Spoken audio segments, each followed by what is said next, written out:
Hey there, one of your tasks for your students today is to take the readiness assessment on Superkids Online Fun. So if you've already done that, cool, you can stop watching this unless you want to watch me do it, show you how to do it. If you have not done it, here are the steps to complete this assessment. You're going to want to go to the Google Classroom, scroll down to Thursday, click on the virtual classroom. I'm not sure like how you guys see this, but I want to hit present so it's just like a little bit cuter. I don't know if you know that's a thing. Yeah, just makes it a little bit bigger and easier to see. So I'm clicking on the computer that says Superkids Online Fun. It's loading. There was a while where it, like for me, it wouldn't even go past 0, so just be patient with it. It does take a while sometimes.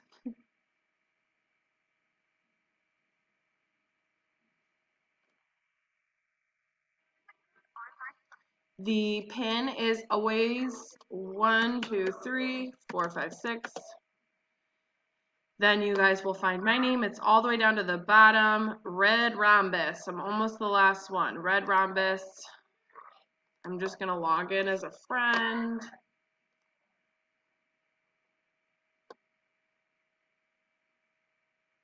And then if you haven't started it yet, it's going to tell you automatically. You just hit start test. Okay.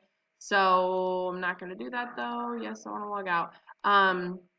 So you guys can get on and do that. Like I said, it's going to take about 30 minutes. Let your students do it on their own, please. It's just going to help me know where they're at, what they need work on, and like how I can assist and provide some additional learning experiences. So that's what you're doing for that. If they need to take a break during it, that's fine. I think you can pause it. Um, it I would just prepare for it to be, a half an hour. They're going to need at least a half an hour. Some of them might work a little bit faster, and that's fine. Other ones are going to need that time. So just make sure and I would also really encourage you to have them do it in a place that's like quiet. Maybe I know some of them work in the living room, but if you can give them a space that's like kind of closed off and a little bit quieter for them to do it so they can focus and listen on what the questions are asking them to do. So it's a fair assessment of what they know. Okay, thank you.